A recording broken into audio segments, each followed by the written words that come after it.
Me dijo que no me metiera, que siguiera caminando, que dejara al anciano en el suelo. La gente miraba, nadie se acercaba, y yo sentí esa vergüenza vieja subirme al cuello. Mi esposo hablaba por mí, como siempre, con esa voz segura que no admitía dudas. Me agaché igual. El hombre temblaba. Cuando levantó la mirada, algo se detuvo. Mi esposo dejó de hablar. Fue solo un segundo, un gesto mínimo, pero lo vi perder el control. En ese momento entendí que mi silencio había sostenido su orgullo. Nadie dijo nada. El ruido de la calle siguió. Yo sentí el corazón golpeándome las costillas. Si esta historia te toca, suscríbete, deja tu comentario, no estás sola. Quédate hasta el final. El desprecio no llegó con un grito. Llegó con un "no es así" dicho en voz baja mientras yo intentaba cerrar una bolsa del súper. Llegó con un "otra vez te equivocaste", cuando yo confundía una calle. Llegó con su mano arrebatándome el teléfono para explicarle mejor a alguien lo que yo quería decir. Y como todo lo que llega despacio, al principio no se reconoce. Se normaliza. Uno se adapta como se adapta a un dolor de espalda, cambia la postura, aprieta los dientes y sigue.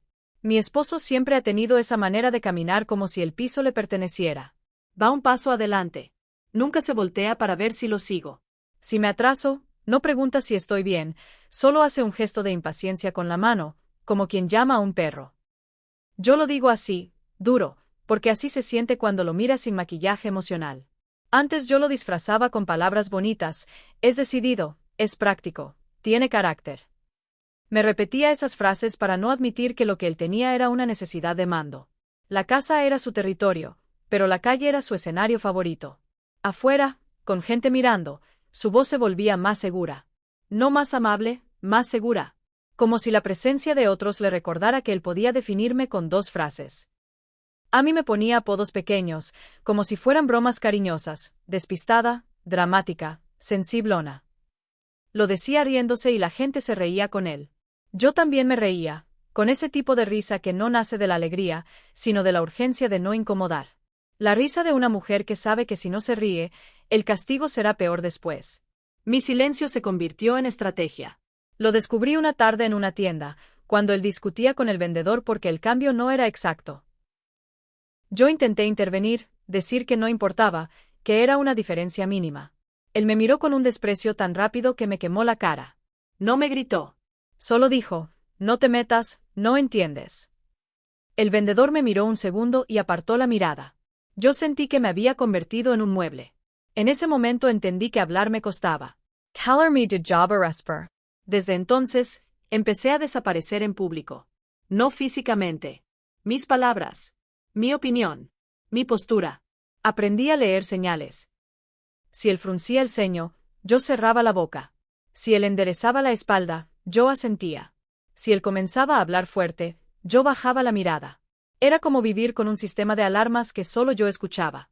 Y el problema de ese sistema es que, con el tiempo, ya no sabes si lo haces por miedo o por costumbre. Al final, da lo mismo.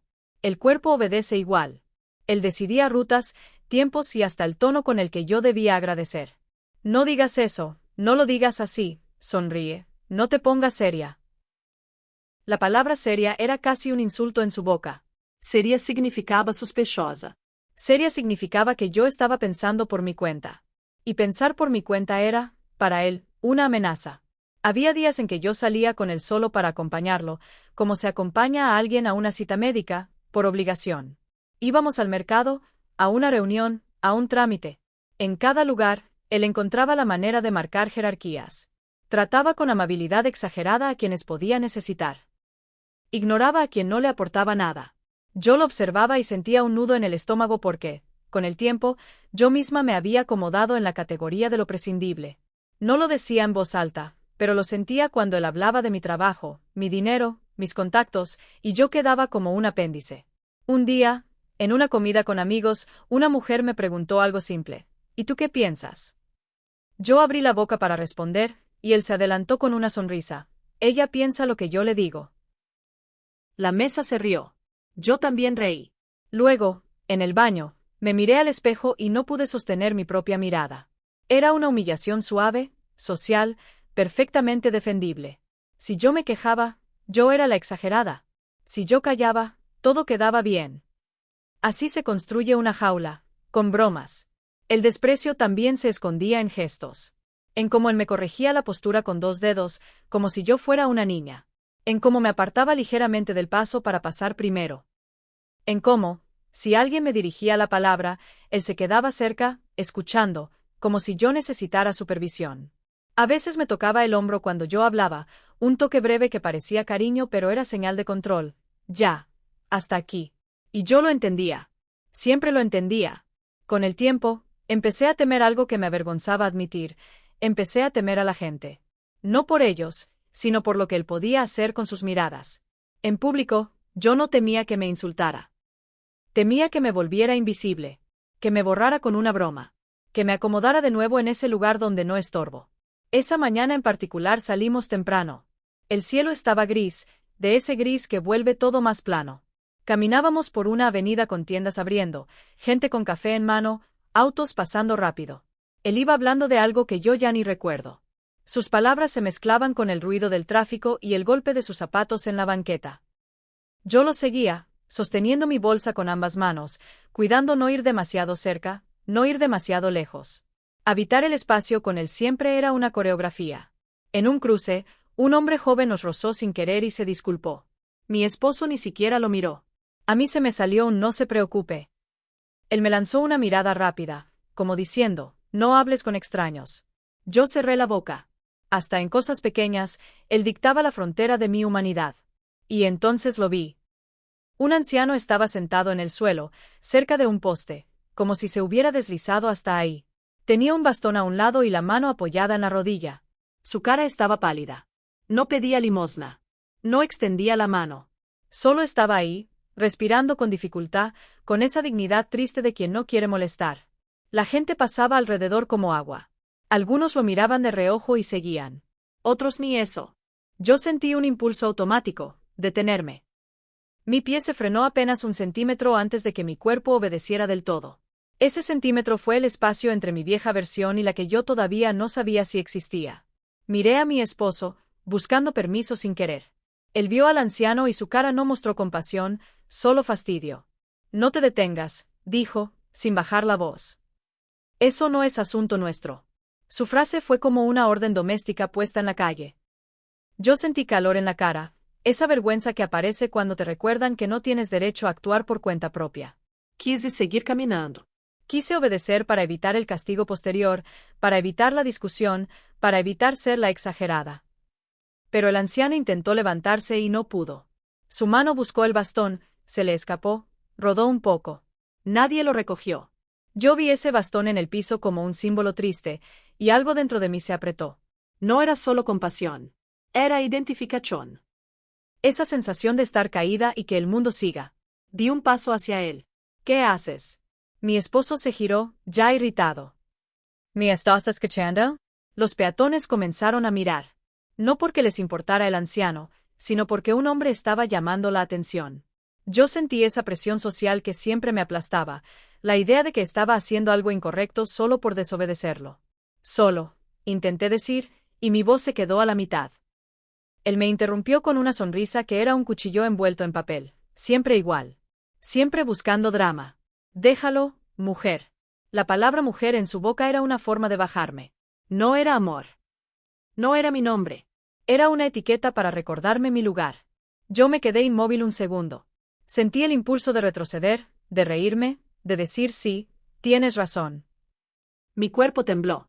En ese temblor, me di cuenta de algo que me dio miedo. Yo no temblaba por el anciano. Temblaba por él. Me agaché de todos modos. No hice un discurso. No le respondí a mi esposo. Solo me agaché y recogí el bastón. El metal estaba frío. Ese frío se me quedó en la palma como un recordatorio. Me acerqué al anciano y le hablé suave.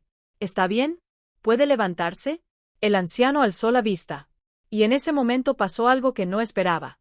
No vi en sus ojos la súplica típica, ni la gratitud inmediata. Vi algo más complejo. Una atención quieta. Como si él no solo estuviera recibiendo ayuda, sino observando quién se la daba y bajo qué condiciones. Mi esposo soltó una risa seca, dirigida a la gente, para convertir la escena en su espectáculo. Disculpen, mi esposa es así. Se mete en todo. Algunos sonrieron incómodos.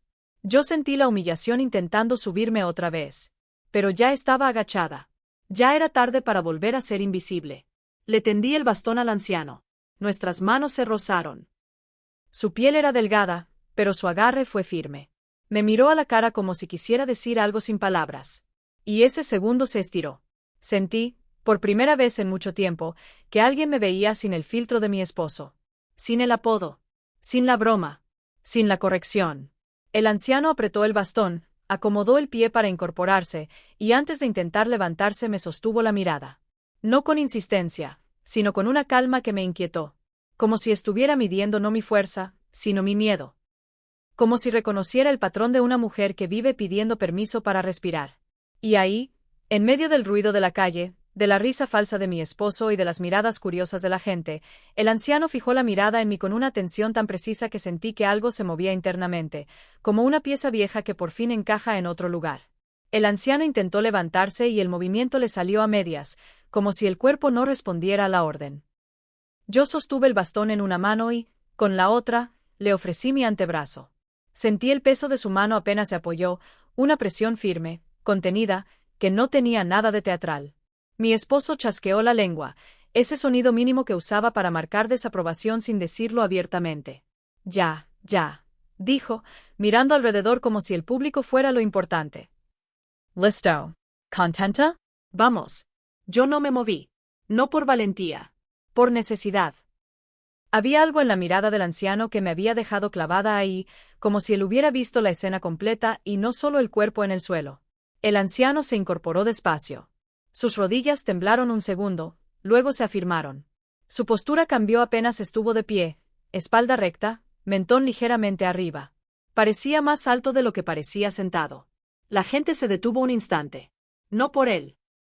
Por la tensión que se había formado entre mi esposo y yo, esa cuerda invisible que siempre me obligaba a moverme al ritmo de su impaciencia. Yo podía sentir las miradas en la nuca, esa mezcla de curiosidad y juicio. Sabía que, para los demás, la escena era simple. Una mujer ayudando, un hombre molesto. Pero para mí era otra cosa. Era la primera vez en mucho tiempo que yo no obedecía de inmediato. ¿Está bien? Le pregunté al anciano, intentando mantener el tono normal, como si no me estuviera jugando algo más profundo. Él asintió apenas. Gracias, señora, dijo. La palabra señora sonó extraña. No por la formalidad, sino por la forma en que la dijo, limpia, exacta, sin diminutivos, sin familiaridad forzada.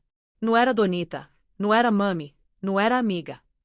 Era un trato que reconocía mi edad sin usarla para reducirme. Sentí un pinchazo en el pecho. Mi esposo solía llamarme vieja cuando quería hacerme sentir pesada. No era necesario, respondí por costumbre. El anciano me miró con esa misma atención quieta. Siempre es necesario, dijo, y su voz no tembló. Mi esposo soltó una risa exagerada, como si quisiera romper el momento. Mire nada más, qué filosófico, dijo. Bueno, ya se levantó. Fin del show. El anciano giró la cabeza hacia el despacio. No con agresión. Con calma. Ese giro fue importante. No se dio la vuelta como quien responde a un ataque, sino como quien reconoce que alguien habló y merece ser escuchado, aunque sea para ser medido. No se preocupe, le dijo a mi esposo. No vine a interrumpir su día. Mi esposo levantó las cejas, irritado por la cortesía. Pues eso parece, respondió. Mi esposa se mete en todo. Le encanta hacerse la buena. Ya sabe cómo es. Sentí la frase como un golpe viejo. Ya sabe cómo es. Como si yo fuera un defecto compartido, una vergüenza pública que él estaba haciendo fácil para que todos la entendieran. La gente alrededor fingía mirar sus teléfonos, pero yo notaba como algunos se quedaban en pausa, escuchando. El anciano no sonrió. No se ofendió. Solo dijo, yo no sé cómo es ella. Pero si veo cómo habla usted. El aire se quedó quieto. Esa frase era pequeña, pero tenía filo. Mi esposo parpadeó, sorprendido. Él estaba acostumbrado a que la gente se riera con él, no a que lo observara. ¿Perdón? Dijo, y su voz subió un tono. El anciano respiró hondo, como si organizara palabras. Cuando alguien ayuda, no debería convertirse en chiste, dijo. Eso dice más del que se burla que del que ayuda. Mi estómago se apretó. No porque el anciano lo estuviera atacando, porque lo estaba nombrando. Y cuando algo se nombra en público, pierde el poder de ser solo una broma. Mi esposo forzó otra risa. Ay, mire, qué sensible salió el señor, dijo. Tranquilo, abuelo. Aquí todos somos adultos. El anciano inclinó la cabeza apenas. Justamente, respondió. Por eso debería poder controlar su tono. La palabra tono me atravesó como una aguja. Ernesto usaba el tono para controlarme. Lo ajustaba según el escenario. Y ahora alguien más estaba señalándolo sin gritar. Yo sentí ganas de desaparecer. Ese impulso no era cobardía, era condicionamiento. Mi cuerpo quería evitar el castigo posterior, la discusión en casa, el «¿ves lo que provocas?». Pero también sentí otra cosa, un silencio distinto dentro de mí. No era el silencio que me imponían. Era un silencio que yo elegía para observar. La gente empezó a moverse otra vez, como si el espectáculo hubiera terminado. Un coche tocó el claxon. Un perro ladró en la esquina. La vida siguió. Pero la cuerda entre mi esposo y yo seguía tensa. Vámonos, me dijo él, sin mirarme al anciano. Ahora no había risa, solo mandato. Yo miré al anciano. Su mano se mantenía firme en el bastón. No parecía mareado. No parecía confundido. Sus ojos seguían claros, demasiado claros para alguien frágil. Eso me inquietó. Como si la fragilidad hubiera sido solo el disfraz momentáneo de un cuerpo cansado, no de una mente débil. ¿Necesita que llamemos a alguien? Pregunt. El anciano negó. Estoy bien, dijo. Solo, me traicionó la pierna. Nada más. Mi esposo bufó. Eso pasa cuando uno ya. Dejó la frase a medias, insinuando la edad como burla. El anciano lo miró de nuevo y, sin cambiar el tono, dijo. La edad no es el problema, señor. La falta de respeto sí. Mi esposo se quedó un segundo sin respuesta. Yo lo vi, su mandíbula apretada, la vena del cuello marcándose apenas. Él estaba perdiendo dominio del tono. Y eso lo ponía nervioso porque el tono era su herramienta. Bueno, dijo al fin, con una sonrisa forzada. Qué suerte que tenemos a un maestro de modales aquí. El anciano no se rió. No enseño modales, respondió. He visto demasiadas consecuencias como para tomarlas a la ligera. Consecuencias. Esa palabra cayó pesada. No era una amenaza explícita, pero mi piel la sintió como un cambio de temperatura. Mi esposo también la sintió. Su mirada se endureció. ¿Qué consecuencias? Preguntó, intentando sonar desafiante. El anciano se acomodó el saco con un gesto exacto. Ese gesto no era de alguien perdido. Era de alguien acostumbrado a arreglarse antes de decir algo importante. Las que ocurren cuando uno cree que puede hablar sin medida y sin costo, dijo. Mi esposo soltó un ajá con desprecio, pero su cuerpo ya no estaba relajado. Miró a su alrededor otra vez, como buscando aliados, risas, complicidad. Encontró miradas neutrales, gente que no quería meterse. Esa falta de público lo dejó expuesto. Vámonos ya. Me dijo otra vez, y esta vez su voz tenía prisa real, una urgencia que yo rara vez le escuchaba. Yo di un paso, pero no hacia él. Me quedé cerca del anciano solo un segundo más. Trides le dis. El anciano me sostuvo la mirada, y ahí volvió esa sensación de ser vista sin filtros. Cuídese usted también, respondió. Ese usted me hizo sentir algo extraño. Era distancia y cuidado al mismo tiempo. No sono a coqueteo. No sono a lastima. Sonó a advertencia humana. Mi esposo empezó a caminar y yo lo seguí. No porque él mandara. Porque yo necesitaba salir de esa escena antes de que mi cuerpo colapsara. Sentía el corazón golpeándome fuerte, pero mis pasos eran firmes. A los pocos metros, escuché la voz del anciano detrás de mí, apenas más alta, como si no quisiera gritar pero sí dejar una última cosa flotando. Uno aprende a reconocer el ruido, dijo. Yo trabajé muchos años escuchando mentiras bien vestidas. No dijo juez. No dijo magistrado. No dijo nada explícito. Pero la frase tenía un peso distinto, un peso profesional. Mi espalda se erizó. Mi esposo se detuvo un microsegundo, como si esa frase le hubiera golpeado la nuca. Luego siguió caminando más rápido, demasiado rápido. ¿Qué fue eso? Me murmuró él, sin mirarme. Yo no contesté. No por miedo. Porque no tenía palabras que no terminaran en una discusión. Pero dentro de mí, algo había cambiado. La vergüenza que él había sembrado en la calle ya no se sentía igual. Ya no era una condena automática. Era una emoción que podía mirar desde afuera, como si por fin pudiera distinguirla de mí misma. Mientras caminábamos, yo sentía la mirada del anciano todavía en la espalda, aunque ya no lo veía.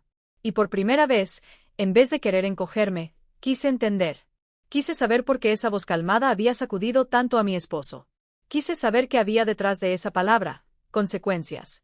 La vergüenza empezó a disolverse en otra cosa más fría y más peligrosa. Sospecha. Caminamos varias cuadras sin decir nada, pero el silencio no era descanso. Era un vidrio tenso que podía romperse con cualquier palabra. Mi esposo iba más rápido de lo normal, como si quisiera dejar atrás al anciano y, con él, la sensación incómoda de haber sido observado. Yo lo seguía a un paso prudente, mirando su nuca, la manera en que su cuello se ponía rígido cuando se sentía acorralado. Él no se volteaba. No preguntaba si yo estaba bien. Solo avanzaba. ¿Qué estaba insinuando ese tipo? Murmuró al fin, como si hablar bajito pudiera borrar el hecho de que estaba nervioso.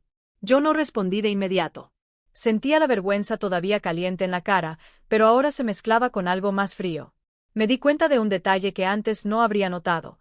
Mi esposo no estaba molesto conmigo, estaba inquieto por él. Por el anciano. Y esa diferencia era enorme.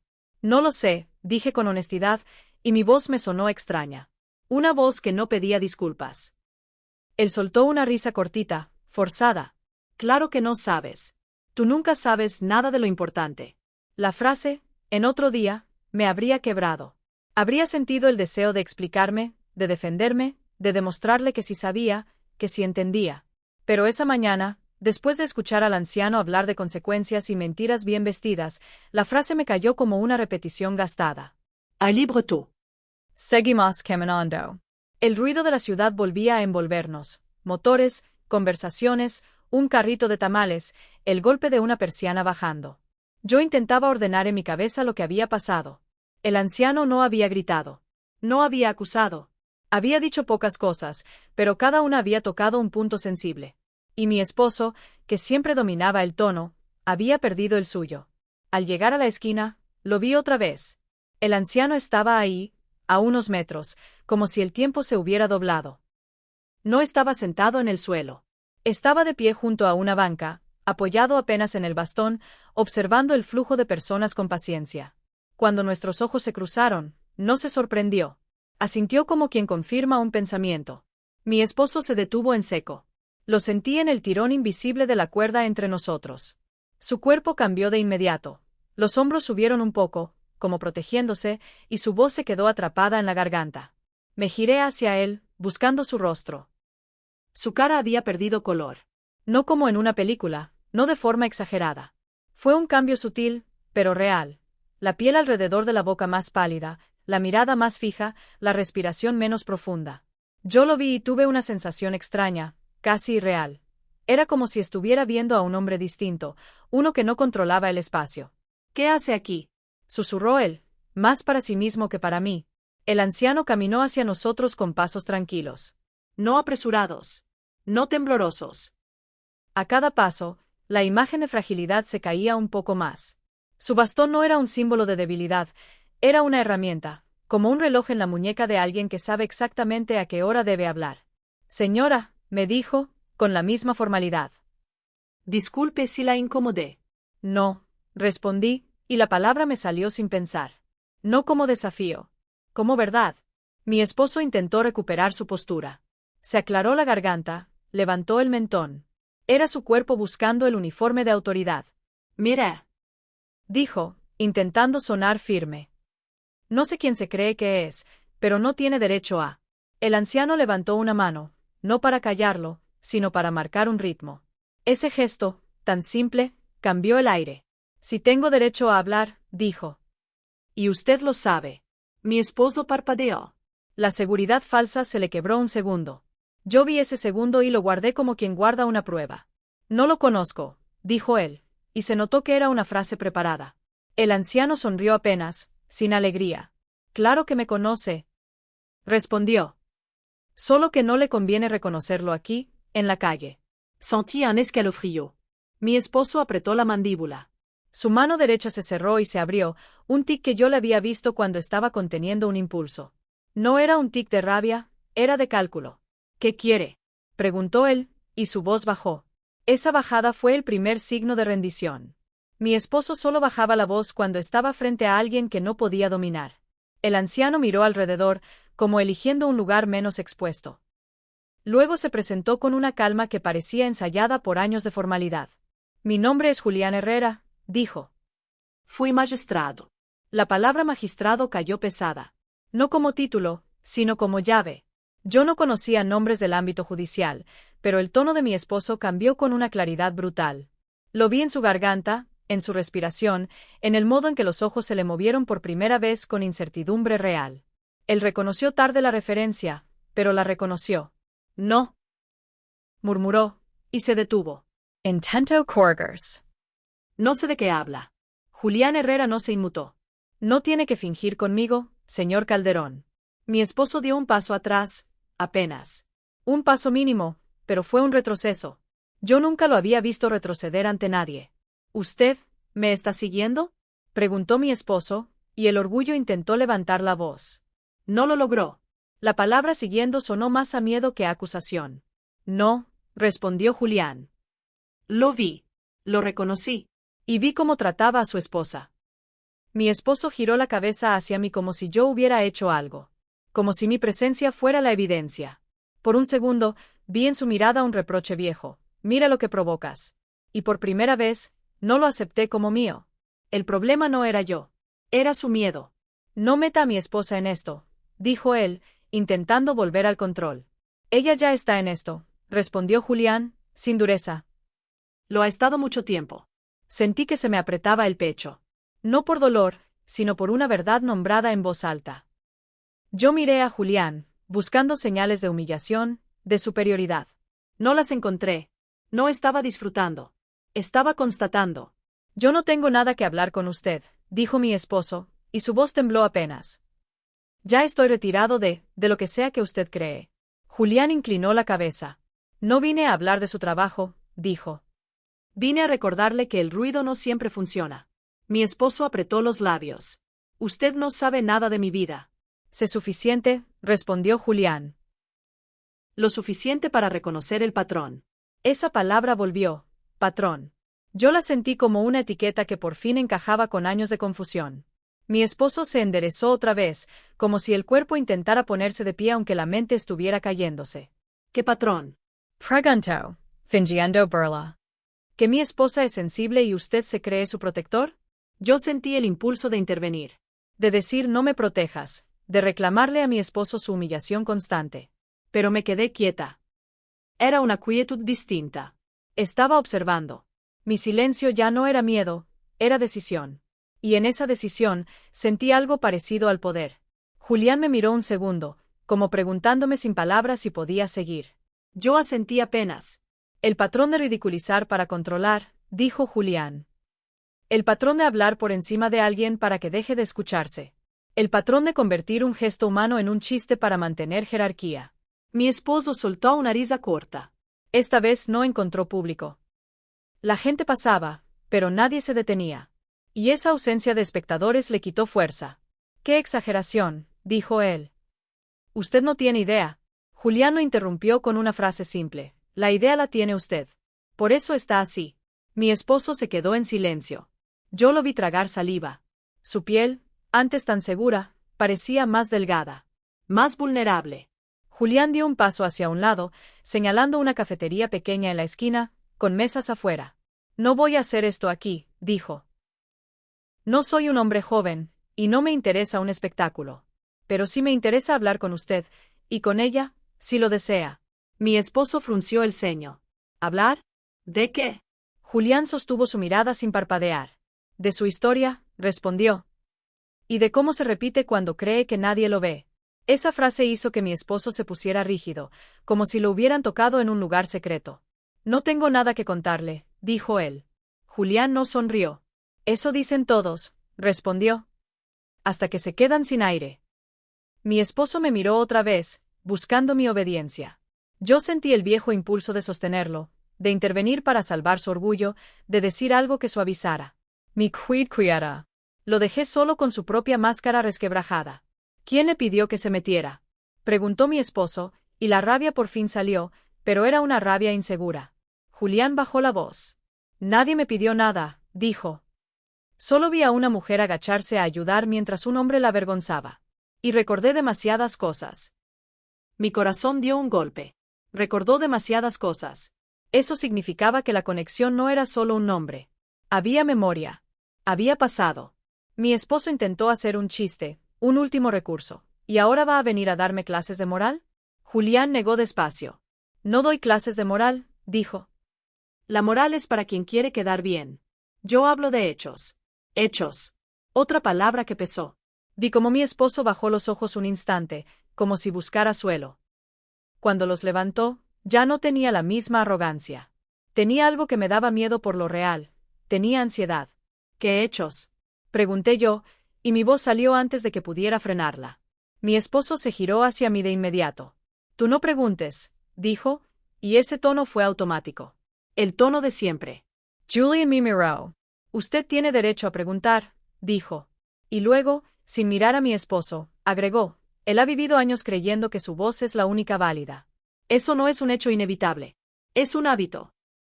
Mi esposo apretó los dientes. Esto es ridículo, dijo. Vámonos. Dio un paso como para jalarme, pero se detuvo. No me tocó. Yo vi su mano suspendida en el aire, dudando, como si por primera vez intuyera que tocarme ahora tendría un costo distinto. No un costo legal. Un costo moral. Un costo de testigo. Julián dio un paso hacia la cafetería y se detuvo. No voy a perseguirlos, dijo. Pero sí voy a decirle algo, señor Calderón, y quiero que lo escuche bien. Mi esposo se quedó quieto, como si el cuerpo supiera que debía escuchar aunque el orgullo quisiera irse. El poder que necesita humillar es el poder más frágil, dijo Julián. Y usted lo sabe, porque lo ha visto desde el otro lado.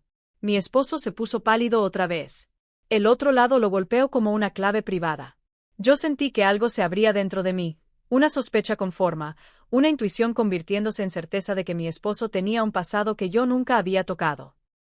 Julián se giró hacia mí con respeto, como si yo fuera parte real de la conversación y no un adorno.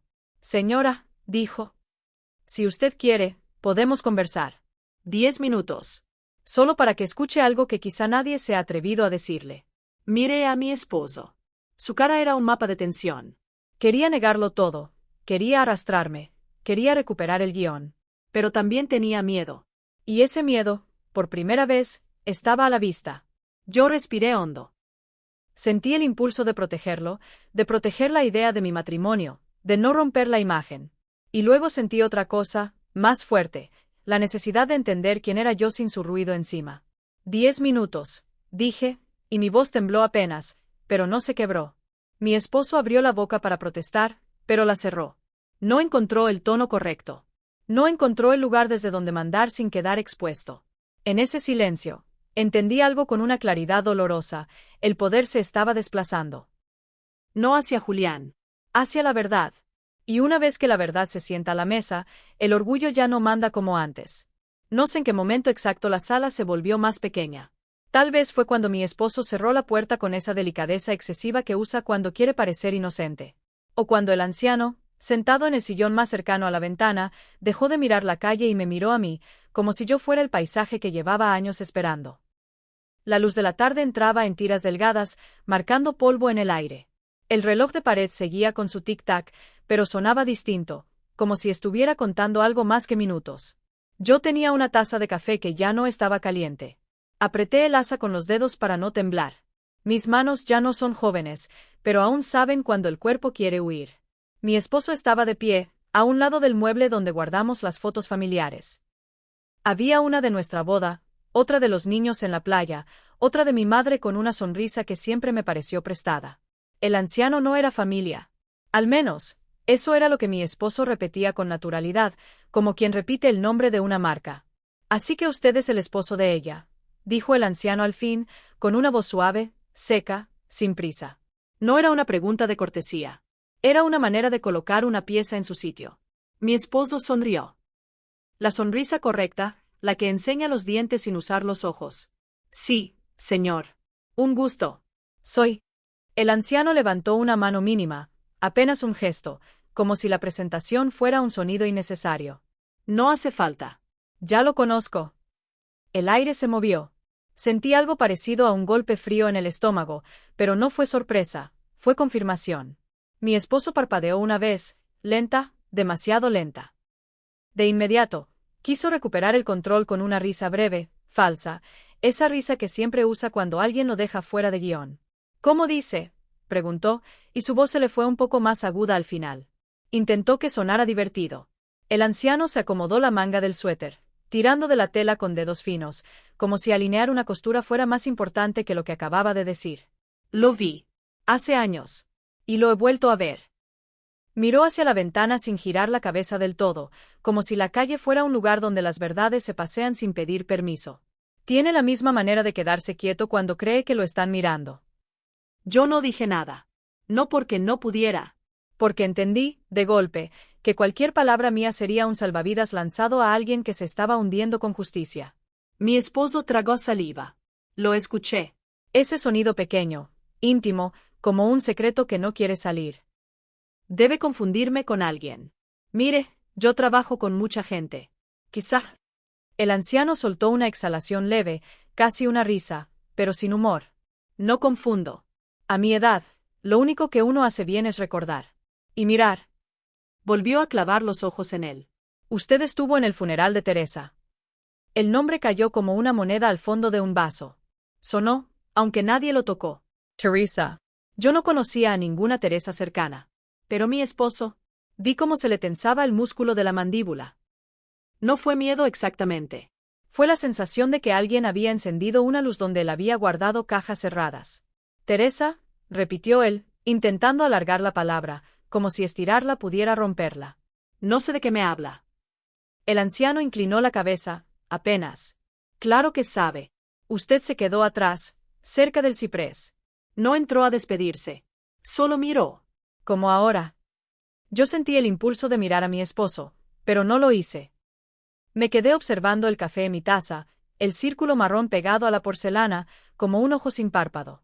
Aprendí hace años que mirar directamente a un hombre cuando se está defendiendo le da algo que usar, tu cara como prueba de que lo acusas. Yo no lo iba a acusar. Yo iba a dejar que se expusiera solo. Mi esposo dio un paso hacia el anciano. Luego se detuvo, como si recordara que estaba en mi casa, y esa casa tenía paredes que oyen. Señor, de verdad, usted está confundido. Yo no. No frecuento funerales de personas que no le convienen, completó el anciano, sin elevar la voz. La frase no fue un dardo. Fue una observación, casi clínica. Teresa le convenía viva. Mi garganta se cerró. Sentí ese viejo reflejo de querer preguntar, querer saber, querer que alguien me explique. Ese reflejo que tantas veces me puso de rodillas, esperando una confesión, una disculpa, una migaja. Pero algo en mí se quedó quieto. Un silencio nuevo. No vacío. Lleno de una claridad dura, como el vidrio. Mi esposo me miró por primera vez desde que empezó todo. No fue un vistazo de amor. Fue una búsqueda urgente. ¿De qué lado estás? Su mirada pedía alianza. Esa alianza automática que yo le di años, sin pensarlo, por costumbre, por miedo a estar sola, por vergüenza de admitir que había elegido mal. Me sostuvo los ojos un segundo. Yo no parpadeé. Solo lo miré como se mira un objeto que por fin se entiende, no con rabia, sino con exactitud. Él volvió al anciano, y su voz cambió a ese tono de víctima que sabe manejar mejor que nadie. No sé qué le dijeron. Hay gente que inventa cosas. Usted sabe cómo es. A veces uno se mete en problemas por estar en el lugar equivocado. Yo solo. El anciano levantó las cejas, un movimiento mínimo que en un joven sería burla, pero en él era cansancio. Usted siempre está en el lugar correcto. Eso es lo que asusta. El reloj marcó 1 hora con un golpe hueco. En ese instante, sentí que algo en la casa se alineaba. Como cuando se acomodan las sillas después de una visita, y el silencio vuelve a ser tuyo. Mi esposo respiró hondo, y vi el esfuerzo que hizo por sonreír otra vez. ¿Qué quiere, señor? ¿Dinero? Que le ayude con algo. Si necesita. Yo no necesito nada, dijo el anciano. Vine porque ella me abrió. Me señaló con la mirada, sin apuntarme con el dedo. Y porque usted no esperaba verme aquí. Esa frase le golpeó más que cualquier acusación. Mi esposo se puso pálido, pero la piel de su cara no es transparente, se le nota en los labios primero. Se le fue el color y se le quedaron como una línea seca. No entiendo, dijo, y en su voz apareció un filo. Ya no era la víctima. Era el hombre que amenaza cuando siente que pierde. El anciano lo sostuvo con calma. Sí entiende. Solo que no quiere que ella entienda. Y entonces me miró a mí, y lo que vi en sus ojos no fue compasión. Fue algo más incómodo, respeto. Como si por fin me reconociera como alguien capaz de soportar la verdad sin desmayarse. Mi esposo volvió a mirarme. ¿Qué le dijiste?, preguntó, como si yo hubiera conspirado. La pregunta me habría herido antes. Hoy me resultó casi absurda. Yo no le había dicho nada. Eso era lo hermoso y lo terrible. No contesté. Dejé que el silencio hiciera su trabajo. Mi esposo odia el silencio porque no lo puede manipular. No le puede echar la culpa. No le puede poner un discurso encima. Contéstame, insistió él, y su mano se cerró en un puño a la altura del muslo. No me amenazó con levantarla, pero el cuerpo habla antes que las palabras. Yo vi esa tensión que conozco, esa violencia contenida que él disfraza de carácter. El anciano lo notó también. Se inclinó un poco hacia adelante, como quien se acerca a escuchar una confesión. No le hable así. Ya es tarde para ese tono. Hizo una pausa. Usted se acostumbró a que ella le responda como si le debiera algo. Pero hoy no le debe nada. Sentí un calor frío en la espalda. Era como si alguien hubiera dicho en voz alta lo que yo aprendí en secreto, sola, sin testigos, año tras año, que mis respuestas eran pagos, que mis disculpas eran monedas, que mi paciencia era un salario que nunca me alcanzó. Mi esposo se rió, pero fue una risa rota. Mire, señor, con todo respeto, usted no sabe nada de nosotros. No se meta. El anciano lo miró como se mira a un hombre que se cree grande porque habla fuerte. Yo no me meto. Yo miro. Se quedó un segundo en silencio, y luego dijo, con una precisión que me erizó la piel, usted le cambió el teléfono una vez, ¿se acuerda? Le dijo que era por seguridad, que había hackeos, que la gente roba datos. Pero lo hizo después de aquella llamada que entró a las 11:32. Mi taza tembló apenas. No por el café, por la memoria. Esa noche yo había preguntado por qué mi teléfono se apagó solo. Él me dijo que era la batería, que yo exageraba, que estaba paranoica. Me lo dijo con una suavidad que daba vergüenza discutir. Y yo, como tantas veces, me tragué la duda para no parecer loca. Mi esposo abrió la boca y la cerró. Luego dijo rápido, atropellando las sílabas, eso no es cierto. Yo nunca. Yo solo quise ayudarla. Ella se angustia. Usted no sabe, ella. Me señaló con una mano abierta, como quien muestra un objeto defectuoso. Y ahí sentí un impulso antiguo de defenderme, de explicar que no soy débil, que no soy una carga, que yo también pienso, que yo también veo. Pero el impulso murió antes de nacer. No necesitaba defenderme. Su intento de convertirme en problema era la prueba más nítida de quién era él. El anciano lo dejó hablar unos segundos, y luego lo cortó con una frase simple. Usted habla de ella como si fuera una cosa que se le puede acomodar. Mi esposo apretó los dientes. ¿Qué es lo que quiere? ¿Que me vaya? ¿Que la deje? Eso le dijeron. ¿Eso quiere ella? Me miró, buscando que yo dijera algo. Lo que fuera. Una negación, una duda, un no es así. Su cuerpo se inclinó hacia mí, apenas, como si el aire mismo lo empujara a arrancarme una palabra. Yo seguí callada. Y en ese silencio sentí algo extraño. Por primera vez, él era el que no soportaba estar solo. El anciano no levantó la voz. No necesitó. No la va a dejar. Usted no suelta lo que le sirve. Se reclinó y sus ojos se volvieron finos, como si enfocara un detalle. Pero hoy se le cayó la máscara. Y lo sabe. La palabra máscara pareció hacerle daño físico. Mi esposo se movió, inquieto, y miró alrededor, como buscando una salida que no existía. La puerta estaba detrás de él. Sí, pero había algo más cerrándole el paso. El hecho de que yo no estaba actuando como siempre. Basta, dijo él, y en su voz apareció esa dureza real que no muestra en público. Esto es una locura. Usted está enfermo. Está viejo. Viene a inventar historias para que usted no pueda inventar las suyas, terminó el anciano. Porque cuando alguien mira sin miedo, sus historias se desarman. Yo vi entonces algo mínimo, pero definitivo. Mi esposo, el hombre que siempre tuvo respuestas, se quedó sin palabras por un segundo completo. En ese segundo, vi la grieta. La verdad no salió como un grito. Salió como un vacío. Él intentó llenarlo con prisa. Tú no le crees, ¿verdad?, me dijo, casi suplicando, y el suplico le salió mezclado con amenaza. Tú sabes quién soy. Tú sabes lo que hice por ti. Yo respiré despacio. Sentí el aire entrar hasta el fondo, como si mi pecho se abriera en un lugar que llevaba años cerrado. Lo miré. No lo miré como esposa. Lo miré como testigo. Y me di cuenta de algo que me dio escalofrío por lo simple. Él no estaba pidiendo que yo confiara. Estaba pidiendo que yo siguiera participando en su mentira. El anciano se puso de pie con cuidado, apoyándose en el brazo del sillón. Sus rodillas sonaron como madera vieja. Caminó un paso hacia la mesa donde estaba mi taza y puso la mano cerca, sin tocarla, como si no quisiera contaminar nada. Su proximidad me dio una sensación de resguardo que no esperaba. No porque fuera fuerte, sino porque era imposible de intimidar.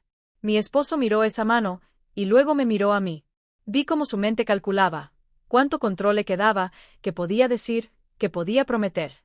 Ya estaba armando la escena donde él es el arrepentido, el incomprendido, el hombre que solo se equivocó por amor. Pero el anciano dijo, muy bajo, no diga nada. Déjelo hablar. Que se escuche. Y en ese instante, mi silencio se volvió algo más que ausencia. Se volvió juicio.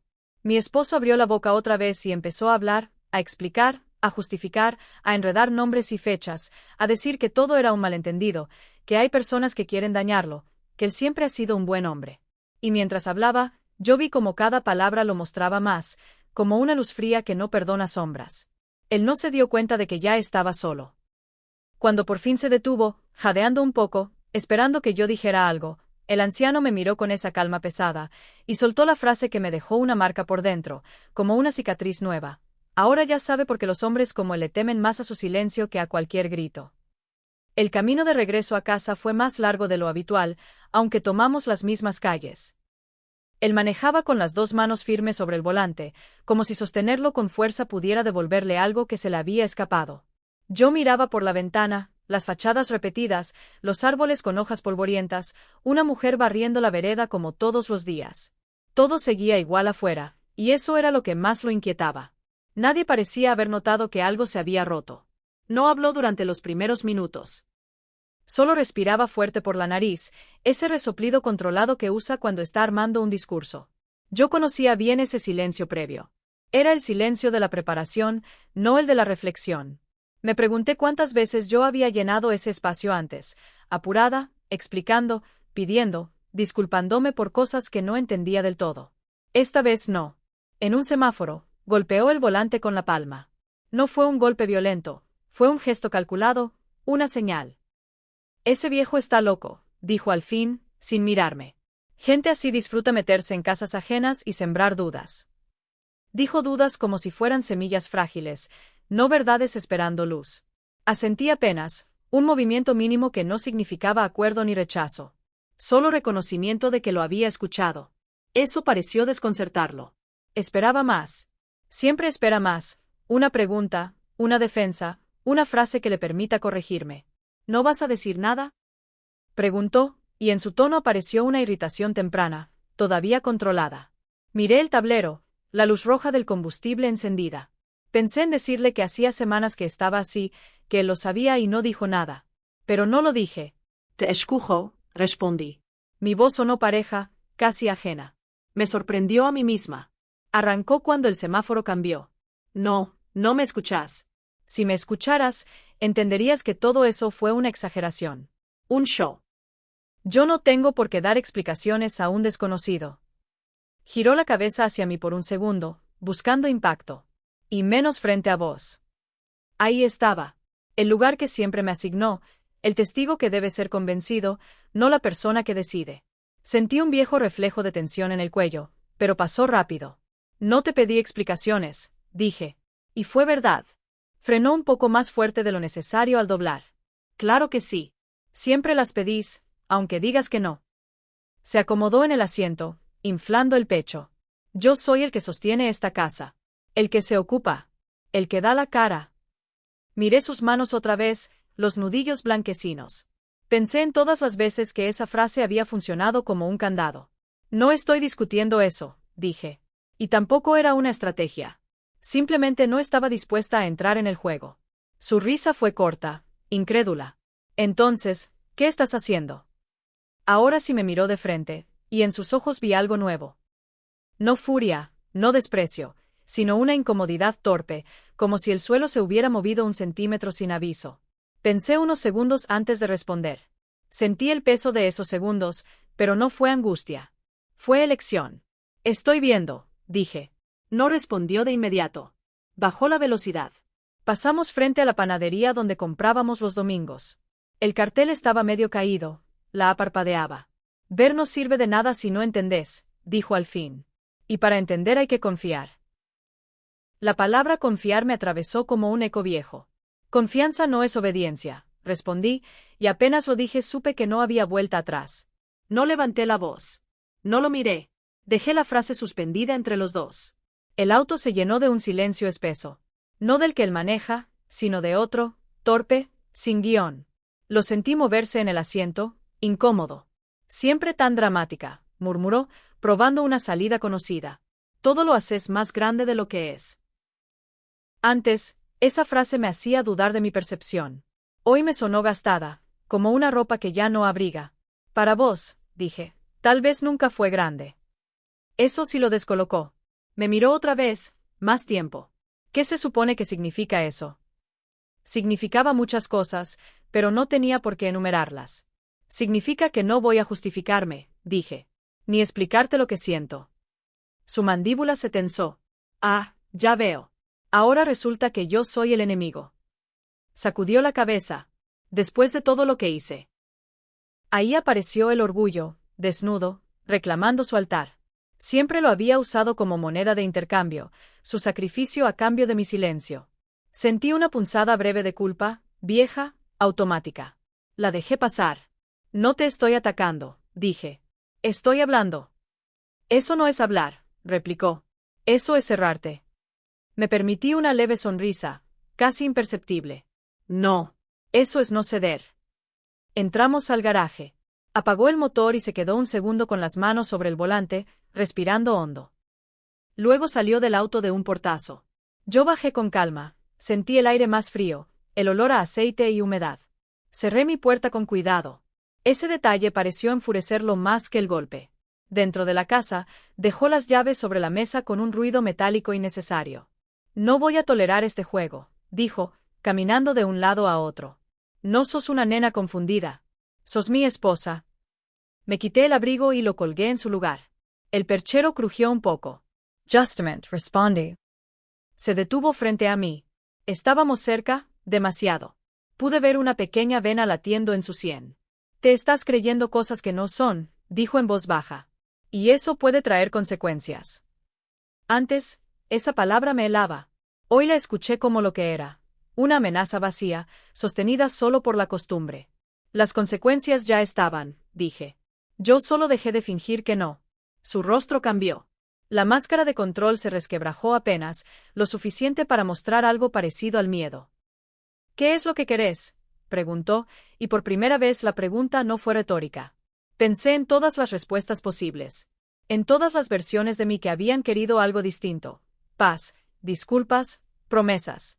Quiero hablar sin tener que defenderme, dije. Quiero decidir qué me afecta. Se rió, pero no había humor. Eso no existe en una pareja. Lo miré entonces. De verdad. Vi al hombre que había construido su identidad sobre la necesidad de ser indispensable. Vi cómo su orgullo dependía de que yo lo validara incluso cuando me borraba. Existe para mí, dije. Se acercó un paso más. Estás cruzando una línea. Sentí el pulso en mis oídos, pero mi voz salió firme. La crucé hace rato. Vos recién lo notás. El silencio que siguió fue distinto a todos los anteriores. No era tenso, no era preparatorio. Era un vacío donde su autoridad no encontraba eco. Él abrió la boca, la cerró, volvió a abrirla. No sabés lo que decís, murmuró. Tal vez no. Pero sabía cómo me sentía al decirlo, erguida, entera, sin la urgencia de ser aprobada. Caminé hacia la cocina, serví un vaso de agua, bebí despacio. Sentí cómo me observaba, buscando el punto exacto donde intervenir, corregir, retomar el control. No lo encontró. Esto no va a quedar así, dijo detrás de mí. Apoyé el vaso en la mesada. El sonido fue claro, definitivo. No, respondí. No va a quedar como antes. No dije más. Subí las escaleras despacio, con una calma que me sorprendió. Cada escalón era un gesto pequeño de distancia. No me siguió. Escuché cómo se sentaba, cómo suspiraba, cómo hablaba solo, ensayando argumentos que ya no tendrían destinatario. En el dormitorio, me senté en la cama y apoyé las manos sobre las rodillas. Sentí el peso de mi cuerpo, real, presente. No sabía aún qué iba a hacer mañana ni cómo iba a sostener lo que acababa de empezar. Pero algo estaba claro, con una claridad nueva y firme. Por primera vez, mi voz no estaba pidiendo permiso. Y en ese reconocimiento silencioso, tomé la decisión de no volver a encogerme para que otro se sintiera grande. Esa noche dormimos en la misma casa, pero no en el mismo mundo. Yo me quedé del lado derecho de la cama, el que siempre fue mío, y aún así sentí que estaba ocupando un territorio nuevo. Él entró tarde, con pasos medidos, como si el piso pudiera delatarlo. No me habló. Se cambió en silencio, dejó el pantalón doblado con una prolijidad extraña, exagerada, y se acostó sin apagar la luz de la mesita. Esa luz amarilla recortó su perfil y lo volvió más viejo, más común. Se quedó mirando el techo como si buscara allí una versión de mí que ya no estaba. Yo tampoco hablé. No porque estuviera castigándolo. Porque estaba escuchando algo que nunca había escuchado con tanta claridad, mi respiración sin miedo. El reloj del dormitorio siguió marcando los segundos con esa insistencia seca, y en cada tic sentí, por primera vez en años, que el tiempo no me estaba persiguiendo. Me estaba acompañando. En algún momento, él soltó un suspiro largo, teatral, esperando quizá que yo preguntara qué le pasaba. No lo hice. Lo oí girarse hacia mi lado, su cuerpo tenso, como un animal que no sabe si acercarse o morder. Esto es ridículo, murmuró al fin, sin mirarme. Me tomó unos segundos responder. No porque buscara la frase perfecta. Porque quería que mi voz saliera sin la urgencia de ganarle una pelea. No, dije. Esto es distinto. Su risa fue apenas un soplido. Distinto. Vos siempre con tus palabras. Antes, yo habría intentado explicarme, que no era un capricho, que no era drama, que era cansancio, que era claridad. Esa necesidad de justificarme era un hábito, casi una devoción. Ahora la vi como se ve una costumbre vieja que ya no sirve. No voy a discutir a esta hora, le dije. Y apagué mi lámpara. El silencio que siguió no fue paz instantánea. Fue tensión sin espectáculo. Lo escuché moverse, incomodarse, tal vez enfurecerse en silencio porque no tenía donde clavar el colmillo. Y aún así, dentro de mí, algo se mantenía firme. Como si hubiera encontrado un hueso propio, algo interno que no se dobla. A la mañana siguiente me levanté antes que él. El amanecer era gris, y la cocina olía a humedad y pan viejo. Puse agua a hervir y el sonido de la pava me recordó que las cosas pequeñas también sostienen. Abrí el cajón donde guardo los repasadores y vi, doblado al fondo, el del bordado azul que me regaló mi madre. Hacía años que no lo usaba porque a él le parecía pasado de moda. Lo saqué igual. Me gustó sentir la tela entre los dedos, esa textura gastada pero honesta. Cuando él bajó, venía con la cara ya lista para la batalla. Se sirvió café sin mirarme, golpeando la taza contra el plato como si la porcelana le debiera algo. ¿Entonces qué? Soltó. ¿Vas a seguir con esto? Me senté frente a él y apoyé las manos sobre la mesa. Noté mis uñas, un poco quebradas, la piel reseca. Miss Six Real. Voy a seguir conmigo, respondí. Él frunció el ceño. No hagas juegos de palabras. Decime qué querés. Ahí estuvo la primera tensión del día, la exigencia.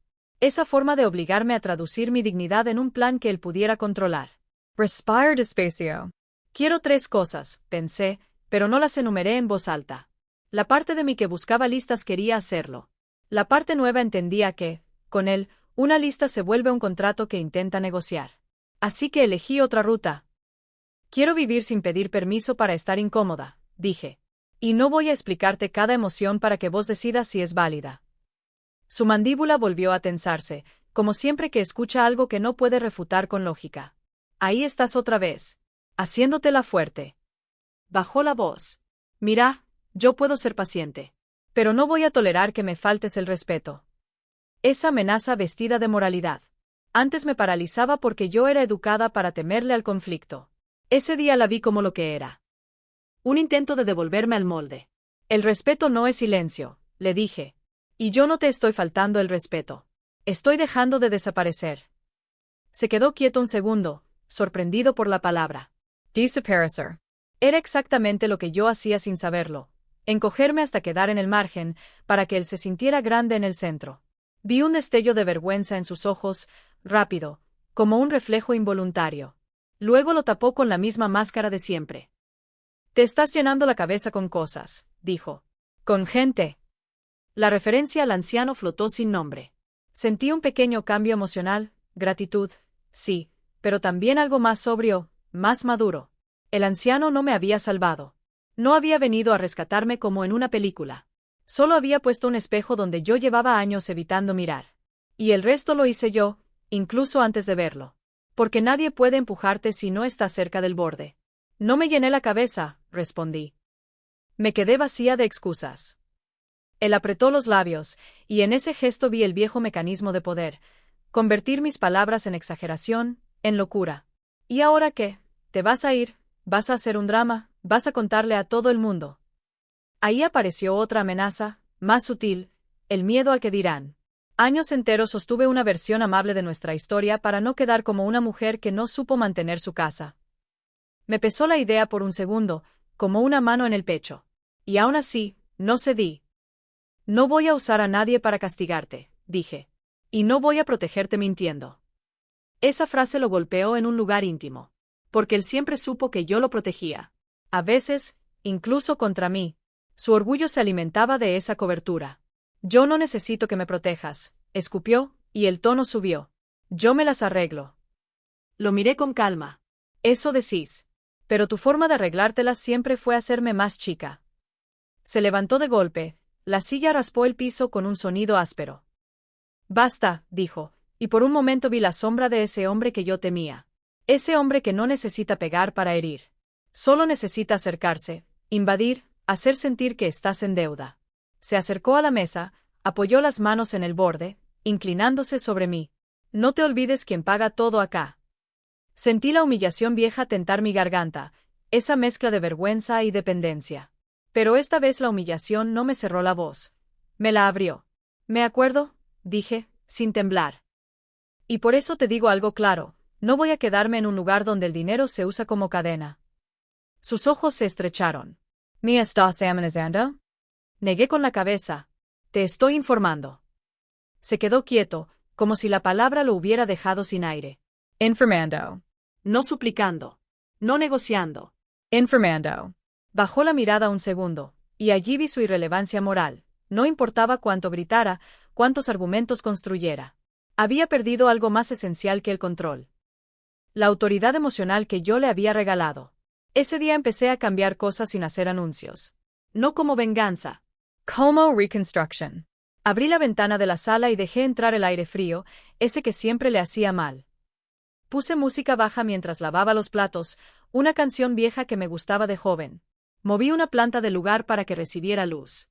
Pequeños actos que parecían insignificantes, pero que para mí eran un idioma nuevo, el de vivir de pie. Él intentó varias veces recuperar el guión. En la tarde me preguntó con un tono casi dulce si quería salir a cenar, como si una cena pudiera borrar el hecho de que me había amenazado. Sentí el cambio emocional. Por un segundo, el viejo yo quiso agarrarse de esa dulzura como de un puente. Pero vi la trampa. No, dije. No hoy. Más tarde, en el pasillo, me rozó el hombro al pasar, lo justo para imponer presencia. Antes yo habría pedido perdón por ocupar espacio. Esta vez me quedé quieta, sosteniendo el lugar, sin mirarlo. Lo escuché detenerse detrás de mí, esperando que yo me girara. No lo hice.